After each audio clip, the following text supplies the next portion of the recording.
It's awesome. Well, I want to hurry up and get to our first caller because we have a lot of talking to do. But Phil and I were just in Baton Rouge and Denham Springs. Right. Well, two places really. There was actually last time we were on together, I think was maybe 5 weeks ago, and we talked to Rebecca Vitsmun, who is I'm probably going to get this wrong, but the coordinator of the Humanist Disaster Recovery Program at the Foundation Beyond Belief. Yeah. Wow, look at you. Yep. I can talk. Internal people sometimes get that wrong. Yeah. I got promoted in February, so okay. I had the same title for 2 or 3 years, so it's hard. Yep. Spoiler: Rebecca is back on the phone with us right now. Hi. Welcome back. Thank you for having me. Of course. The last time we talked to you, you were promoting this disaster recovery effort in Baton Rouge, and Phil was already committed to go, and I was like, oh, peer pressure. No, I really wanted to put my mouth where my mouth is and go physically down to Baton Rouge. And I spent all weekend learning how to put up drywall, which is not a thing computer nerds usually do every day. Yeah. Apparently got well enough at it that you end up teaching others the second day. Day 2, yeah. I picked up some things. I used power tools. Yes. Well, I wouldn't have given you those 4 students if I didn't think you were capable. After seeing you work the first day, you did a good job. Thanks. And Phil, you were at a different house. What'd you do? Yes, I was at a different house. So over there, we were helping to put down porcelain floor tile down, and so we had to learn how to mix the mud or the portion that goes underneath the tile, and learn how to spread it out, how to clean, and I learned how to use a wet saw for the first time with that a circular blade with a diamond tip cover. It was pretty awesome, and some of the other tools I was fairly familiar with, but it was a fun experience. The homeowners were great. Go ahead. Well, I was going to say, Rebecca, it's your program. Why don't you remind people why we were out there and what has happened there? Okay, so last August, Denham Springs, Louisiana, and the surrounding area received about 3 feet of rain within a 19-hour period. It flooded the entire area. It flooded 140,000 homes, 85% of which did not have flood insurance. They were not in a floodplain.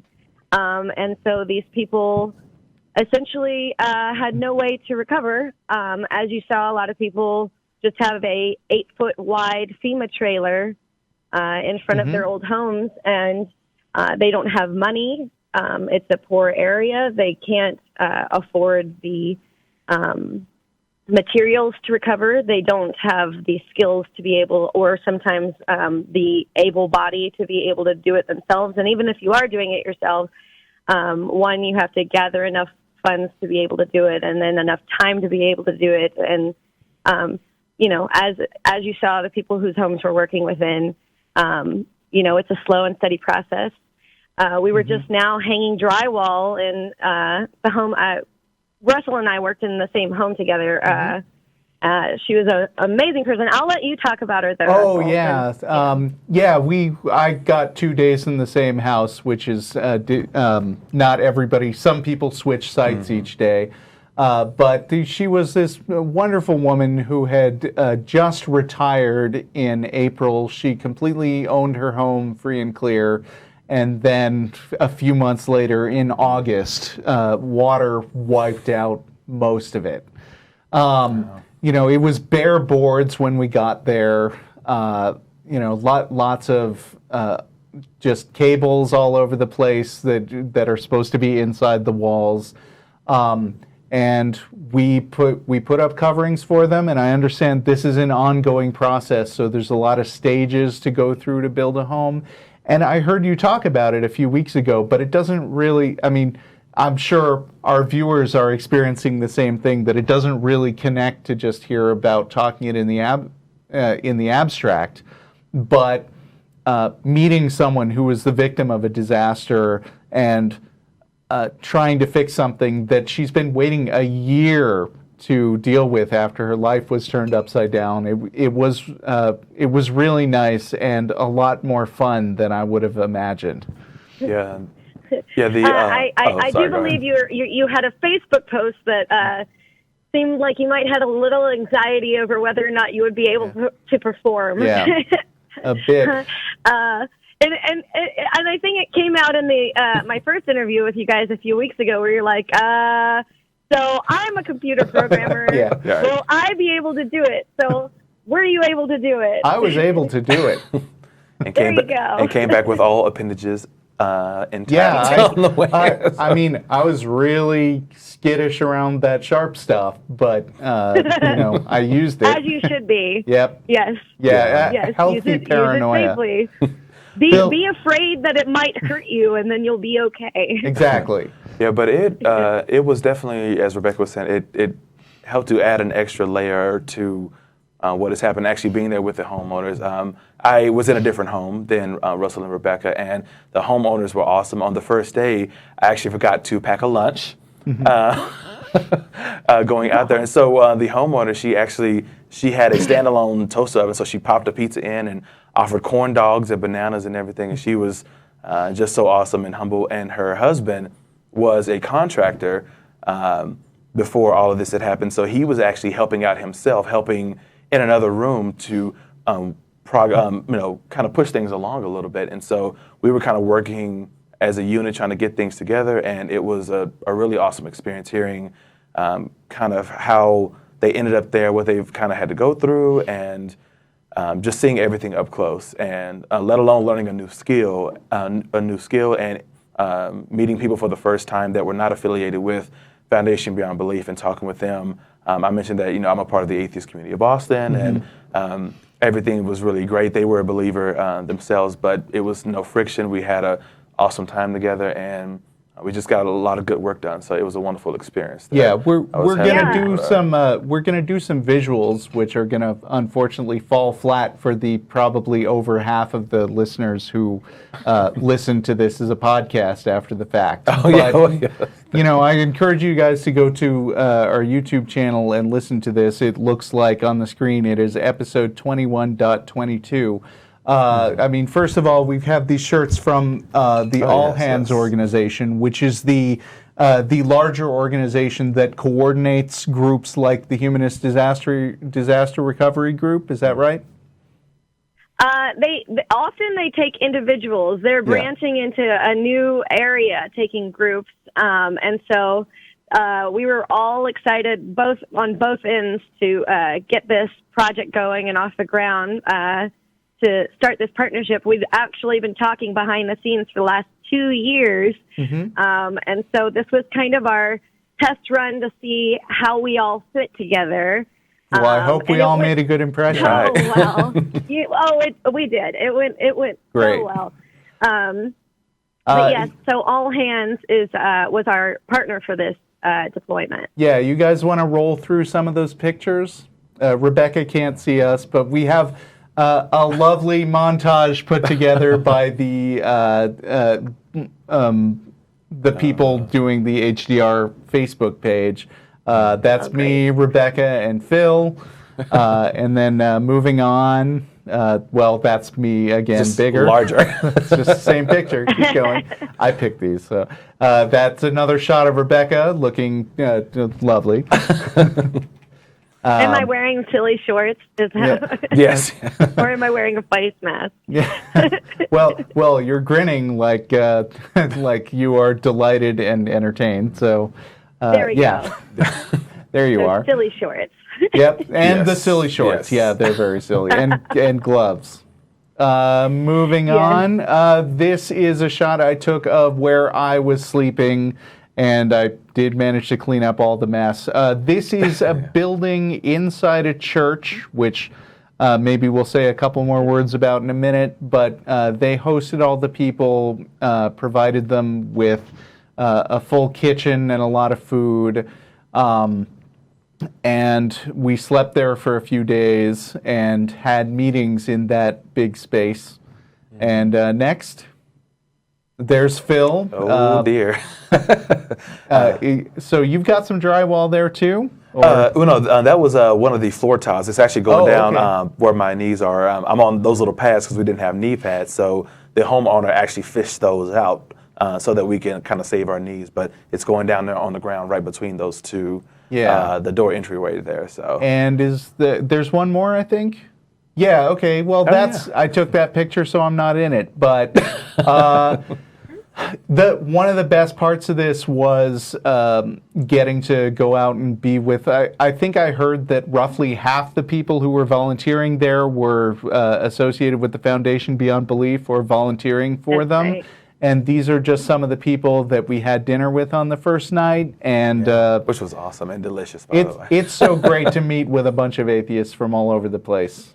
Okay, so and I just wanted to say briefly about the church. You know, you will never hear me complimenting religion on their ideas. And I mean, as far as bigger picture stuff about the way the universe works and the idea of an all-knowing creator. But, I mean, sometimes we don't appreciate the level of infrastructure that churches have available to host an event like this. And I certainly wouldn't say that they all do that. For a lot of churches, the idea of charity is let's build some bigger chandeliers in the church. But it was really, really nice to work with these people who were just so friendly to us and were, for whatever reasons that they think they're doing it, they were providing a service that was really needed by real people. And yes, and they don't actually take part in anything that's going on in the back, other than Pastor Todd, who comes out and works at the sites with us. But they're not in there saying, hey, we want you to come to church on Sunday or anything like that. It's completely separate. They've donated the back to All Hands, and All Hands runs the back. Yeah, so and I waited. All Hands space that's just been given to them to use by this church. Yeah, and I waited till the end of the first day after working with Pastor Todd all day to say, oh, by the way, I'm the president of the Atheist Community of Austin. And he said, oh, cool. And then we went and changed the subject. Pastor Todd, I will speak about him for a moment because I have nothing but amazing things to say about him. I got to work with him a lot, and a lot of us did. In fact, he had nothing but teams of atheists with him all week. He just kept taking out groups of atheists to the point where one day I was volunteering in a site, not with Pastor Todd, and somebody came by and they were just like, why does Pastor Todd have the atheists with him all the time? Does that seem weird to you? And I was like, hi, I'm one of the atheists, and we love that guy. But, he was very open. He asked questions the first day. He didn't really know what humanists were, and he wanted to know. He's just like, oh, and he just asked a lot of open-ended questions, and then he was very satisfied with the answer. He's like, oh, cool. Yay, I'm so glad to have you guys staying with us and work as long as you can. Each night at the debriefing, the FBB people would meet in the back, and every time we had a meeting, you would ask a specific question, which is, did you have any bridging the gap moments today? Yes. And tell me what that means. Bridging the gap moments. So bridging the gap is whenever, you're working with somebody who's religious and you are not religious, but you have a conversation about that where you are humanized and they accept you the way you are, and you have this moment where you're just side-by-side human beings accepting the fact that they're believers and you're non-believers, and that's fine. And so we had a lot of those. Our entire deployment was just filled day to day with moments where, we were able to have these conversations with people who were believers where they're not demonizing us or anything like that. If anything, they're just like, wow, you exist. That's great. I would have never guessed a bunch of atheists would come out here and do this. But also it was, there were even bridge the gap moments for us where I had a moment where, so one of our volunteers asked if he could play his own music.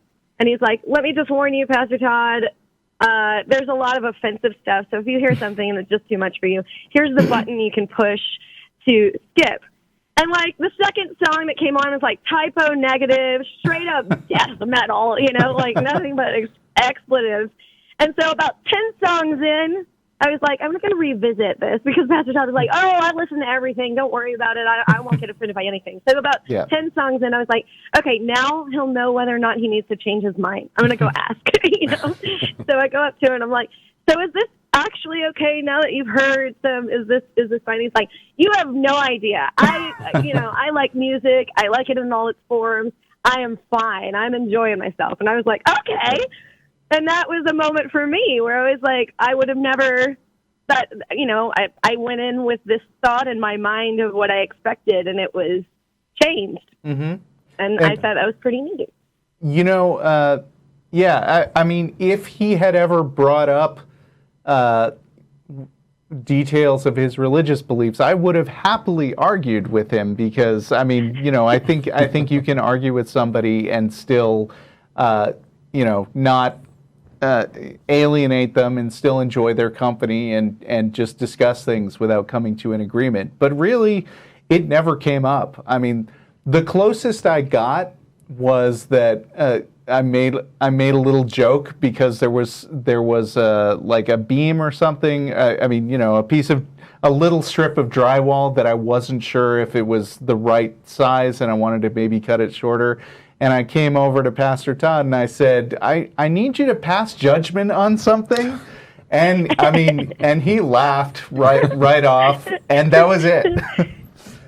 Yeah, I had a conversation at dinner with the last day we were there on yesterday. I had my Atheist Helping the Homeless shirt on, and one of the other volunteers kind of came up to me. She was just eating dinner, and she kind of looked, trying to read the shirt a few times, and I was like, just kind of wondering how this was going to go. But then she asked, hey, so what is that? What do you do? And I kind of told her about Austin Atheists Helping the Homeless here, and she was very curious about it at first, kind of why we were doing it. But I kind of explained it to her, we're just helping, nothing spectacular, nothing like that. We're just going out to give assistance. And once we got past that, she jumped right into, well, hey, have you tried doing this? And you can do haircuts, and started offering ideas and really getting into that. And she was really happy that something like that was actually happening here in a large city. And I was telling her that we serve, on average about 200 or so people a month. And she was just blown away and that's so awesome. And she was just really supportive. So it was a wonderful little moment there, which, you didn't know how it was really going to go because there's so many ways that it could have gone. But she was really supportive. So I really enjoyed having that little bridge the gap moment with her. And we talked about helping out for a while. I think it was maybe 15 minutes or so when you were on the other side of the table having a conversation. We were just going back and forth. And so it was really wonderful to make that connection. So. Yeah, and I really feel like it's representative of all hands and the type of organization that they run. They have people from all over the world. People were from Greece and several different countries. I'm not sure. I remember Activy or whatever. She was from Greece, and I worked with her one day. But the thing is they have so many different backgrounds, and it's about diversity, and it's about everybody coming together, all hands, and so. That's kind of the framework in which they present themselves. Yeah. Another part of it, though, is that they kind of, when they've taken groups in the past, it's always companies that work with them. I think Google has sent their employees through All Hands before. And so I really feel like the dynamic that they set up by accepting kind of everybody sets us up in a great environment to have those kind of moments. Mm-hmm. That's awesome. So that we, you might go in with a little anxiety and then you walk away surprised. Yeah. So I just want to say that the Foundation Beyond Belief, and in particular the Humanist Disaster Recovery Group, they're awesome groups. When we talk in meetings about who to partner with and who to support, FBB comes up all the time, and they could always use your money or your volunteer time, and just want to make sure that everybody's aware that they exist and do actual stuff besides yelling at people, which a lot of us atheists need to keep in mind. And if you have any aggression, you can always do a muck and gut. Yeah, you can take a crowbar to walls and be helping. Right, that's right. Would you like to destroy something? Yeah. Then volunteer with us. Yeah, I chopped up some walls pretty good with one of those rounded saw. I mean, I don't think it's a circular saw because it doesn't go all the way. I don't even know what power tools are called, but I know how to use them now. It's some kind of half moon saw. Yeah, or something like that. All the real manly men in the audience are cringing right now. Great. All right. Well, cool, but. Well, thank you for talking to us, Rebecca, and I look forward to seeing you again sometime. Yeah, thanks for inviting us out originally. That was awesome that you actually follow up from a conversation from months ago. I know. I'm pretty good at following up on things, and so you had mentioned if there's something in the area, let me know. And so I was like, hey, it's in your area, so here you go. And thank you guys for coming out and volunteering your time. Let's see, between the two of you, I guess you had 32 hours of volunteer hours over the weekend, so that's amazing. Yeah. Also, shout out to all the FBB people who are maybe listening right now, because I know that that there were some posts going around for promotional purposes, and you guys rock. Yeah, it was really awesome to meet you all. Okay. It was good seeing you guys again. All right, you too. Thanks. We'll talk to you later. Bye, Rebecca. Bye. All right. So enough. All right. So enough being nice to people.